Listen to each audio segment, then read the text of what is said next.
Il y a des gens qui ont vécu avant la communauté de notre maître Mohammed et qui ont connu la vraie valeur de l'au-delà. Ils ont su que ce bas monde ne méritait pas qu'on s'y attache. Ils ont alors patienté, persévéré et ont eu des prodiges au moment de leur mort. Parmi ces gens, il y a eu la dame Asiya, la fille de Muzahim, que Allah l'agrée, l'épouse de Pharaon. Elle était la femme la plus riche d'Égypte. C'était une femme vertueuse, une femme pieuse, qui donnait de l'argent pour les intérêts des musulmans. Elle aidait les musulmans à diffuser la religion agréée par Dieu. Pharaon s'attribuait la divinité. Il disait être le seigneur des gens, le seigneur des créatures et des esclaves, et par cela était mécréant. Il disait aux gens « Je suis votre Dieu suprême », tout comme cela est parvenu dans le verset 24 de la sourate An-Nazirat. Les gens de son pays adoraient Pharaon, mais Asiya, son épouse, ne l'adorait pas. Elle était musulmane. À son époque, il était licite pour une musulmane d'épouser un non-musulman. Asiya dissimulait son islam et Pharaon ne savait pas qu'elle était musulmane et qu'elle ne l'adorait pas. Il finit pourtant par le découvrir. Il sut qu'elle adorait Dieu et quand il en prit connaissance, il la fit torturer. Un jour, il vint la voir et lui annonça qu'il avait fait tuer la femme qui peignait les cheveux de sa fille, elle et ses enfants. Ainsi elle lui dit alors « Malheur à toi, tu ne crains pas Dieu. » Il lui répondit « Peut-être es-tu folle comme cette coiffeuse. » Elle lui dit « Je ne suis pas atteinte de folie, mais j'ai cru fermement en Dieu, le Seigneur des mondes. » C'est ainsi qu'il sut qu'elle était musulmane. Lorsqu'il sut qu'elle était croyante, il jura qu'elle goûterait à la mort si elle ne mécroyait pas au Dieu de Moussa. Elle lui répondit « Il est hors de question que je mécroie en Dieu. » Il ordonna qu'elle soit torturée.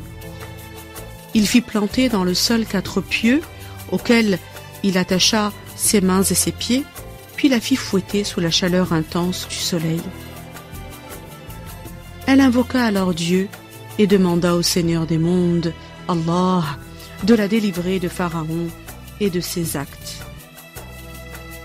Dans le verset 11 de la sourate At-Tahrim, Allah nous apprend que Asiya a dit ce qui a pour sens « Ô Seigneur, fais-moi construire au paradis une résidence et délivre-moi de Pharaon et de ses actes et délivre-moi des gens qui sont injustes. » Dans ce verset, il y a le mot arabe « indaka » qui peut signifier « chez toi ». Ici, il a pour sens « dans l'endroit que tu as honoré », à savoir le paradis. Cette parole ne veut pas dire qu'Asiya a demandé à Dieu qu'il lui fasse construire une résidence dans un endroit qui serait proche de lui, par la distance. Asiya n'avait pas pour croyance que Allah est un corps ou qu'il est dans un endroit. Elle avait pour croyance que Allah existe, qu'il n'est pas un corps, qu'il n'est pas dans un endroit, ni dans une direction, car il est le créateur des endroits et des directions. Allah existe avant la création des endroits et des directions.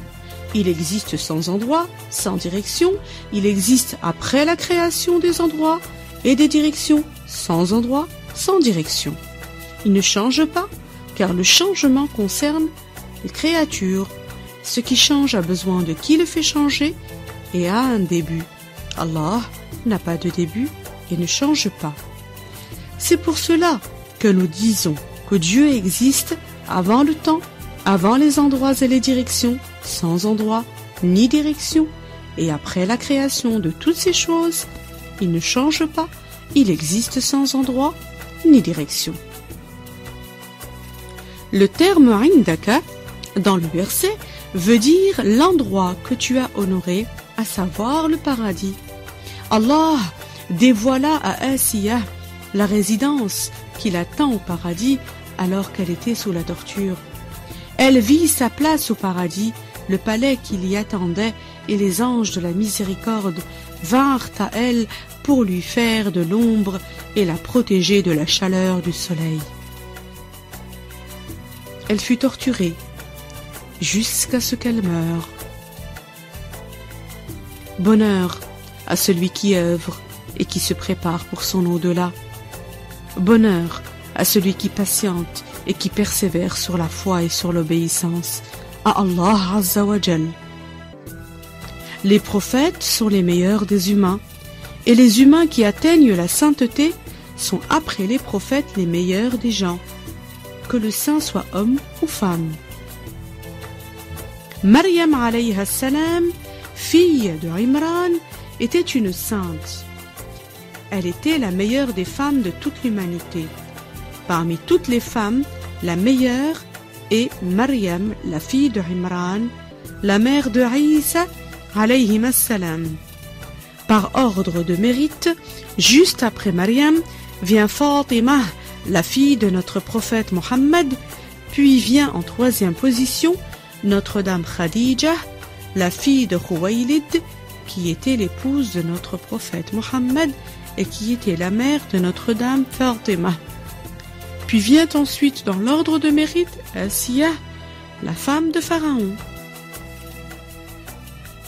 Le messager de Allah, d'après ce qu'a rapporté le Hafiz Ibn Abd al-Barr, a dit ce dont nous comprenons: la meilleure des femmes est Maryam, la fille de Imran, ensuite Fatima, la fille de Mohammed, puis Khadija, la fille de Khuwaylid, et enfin Asiya, la fille de Muzahim.